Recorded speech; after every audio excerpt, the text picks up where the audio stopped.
Assalamualaikum warahmatullahi wabarakatuh. Halo teman-teman, sahabat kicau mania dimanapun berada, kita berjumpa lagi di channel Sayrul Official. Terima kasih buat teman-teman yang sudah selalu setia menyimak video-video saya. Dan bagi teman-teman yang baru menemukan channel ini atau baru subscribe channel ini ya, silahkan cek video-video saya yang lain. Siapa tahu ada video-video yang cocok dengan permasalahan burung kacer ternak teman-teman. Nah, pada kesempatan kali ini saya akan membahas tentang penyebab burung kacer membuang anakannya beserta solusinya ya. Nah, kira-kira apa sih yang menyebabkan burung kacer itu membuang anakannya sendiri? Karena kalau dipikir-pikirkan seharusnya tidak mungkin terjadi ya, karena anaknya sendiri kok malah dibuang teman-teman ya. Nah, jadi ketika kita ternak burung kacer pasti ada saja kendala yang dialami ya teman-teman. Salah satunya yaitu adalah anakan burung kacer dibuang ya. Nah, untuk masalah anakan burung kacer dibuang, ini bisa saja yang membuang si jantannya atau sebaliknya yaitu si betinanya.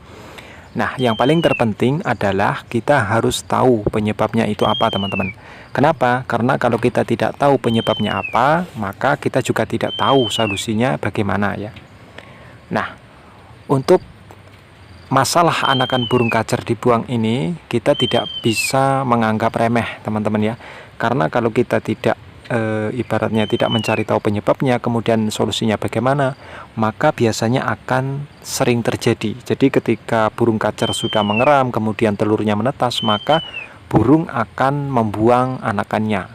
Nah, ini kan tentu kita yang rugi teman-teman ya. Nah, kita langsung saja teman-teman ya. Untuk penyebab anakan burung kacer dibuang, yaitu yang pertama adalah penyebabnya burung kacer merasa terganggu dengan adanya hewan ya. Nah, hewan ini biasanya hewan-hewan predator ya teman-teman. Nah, contohnya apa? Contohnya adalah kucing ya, tikus, kadal atau yang lainnya lah ya. Nah, ketika hewan ini sering mendekati kandang atau mungkin sering lewat ya di dekat kandang, nah inilah yang menyebabkan burung menjadi stres ya, menjadi tidak nyaman, menjadi ketakutan. Nah, akhirnya apa? Akhirnya anakannya dibuang ke lantai oleh induknya. Nah, maka dari itu solusinya adalah jangan sampai ada hewan-hewan predator ya teman-teman yang sering muncul ataupun lewat di dekat kandang. Ya, tujuannya apa? Supaya burung itu ketika nanti sudah ada anakannya, burung tidak merasa terganggu, tidak merasa ketakutan, dan tidak stres teman-teman. Nah, kalau sudah seperti itu biasanya anakannya tetap aman ya teman-teman ya. Nah, itu untuk penyebab yang pertama. Untuk penyebab yang kedua yaitu adalah burung kacer indukannya maksudnya mengalami birahi yang tinggi, artinya birahinya naik teman-teman, entah itu si jantan ataupun si betinanya. Nah, biasanya kalau burung kacer itu naik birahinya dan ketika burung itu masih meloloh ya, artinya masih ada anakannya lah di dalam kodok. Nah, biasanya bisa jadi burung itu membuang anakannya sendiri. Nah, kenapa kok bisa terjadi? Karena burung ini ibaratnya mau kawin kembali teman-teman, artinya mau bertelur kembali. Kalau seumpama si betinanya yang membuang anakannya, kalau seumpama si jantannya ya ibaratnya si jantannya lah yang ingin kawin kembali teman-teman, maka solusinya adalah dia akan membuang anakannya.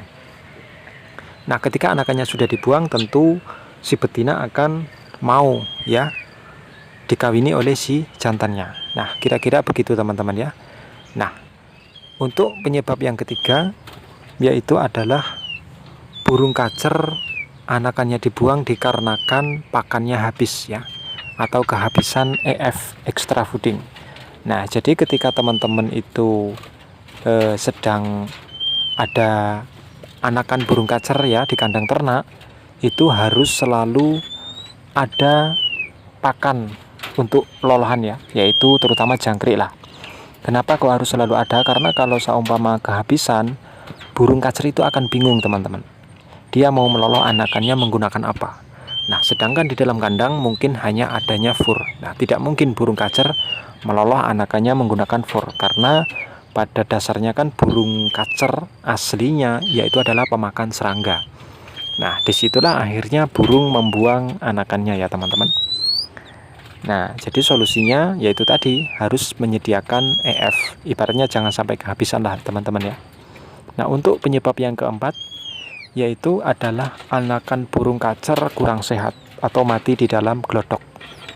Ya, jadi ini memang agak sulit membedakan ya. Kita tidak tahu bahwa anakan itu sehat atau tidak. Nah, ketika anakan burung kacer ini sakit kemudian mati di dalam glodok ya. Nah, biasanya burung akan membuang anakannya. Nah, padahal kita kan nggak tahu. Kita akan menyangka bahwa anakan itu masih hidup kemudian dibuang. Setelah kita cek ternyata anakan burung kacer itu sudah mati. Padahal burung kacer itu sudah mati sejak berada di dalam glodok teman-teman ya. Tetapi hal ini kasus ini jarang terjadi teman-teman ya. Biasanya kalau mati di dalam glodok tetap dibiarkan ya, biasanya seperti itu. Tetapi ya ada juga lah sebagian.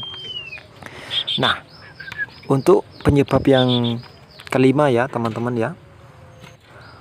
Untuk penyebab yang kelima yaitu adalah sering dicek glodoknya ataupun sering diintip ya.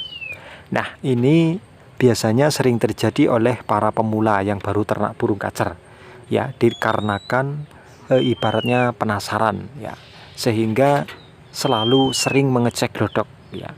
Padahal kalau dipikir-pikir ya nggak ada pengaruhnya juga teman-teman ya, kita ngecek glodok setiap hari setiap saat itu kan nggak ada pengaruhnya. Kalau memang burung belum besar ya belum, karena belum waktunya.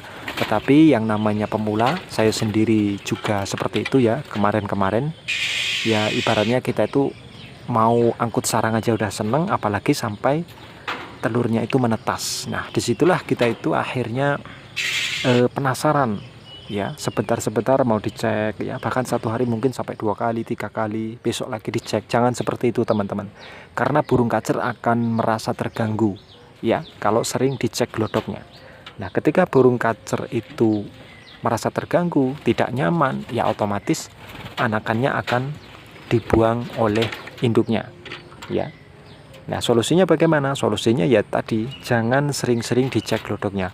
Boleh mengecek glodok, tetapi ya hanya sesekali lah. Kalau memang sudah menetas, dicek sudah. Nanti kalau mau ngecek kembali setelah mau dipanen ya teman-teman. Nah, jadi sebenarnya kembali lagi ke karakter burung teman-teman. Kalau memang karakter burungnya itu jinak, nggak gampang stres, nggak gampang terganggu, bisalah kita cek beberapa kali, tetapi bukan sering juga ya. Mungkin 1 minggu 2 atau 3 kali lah ya.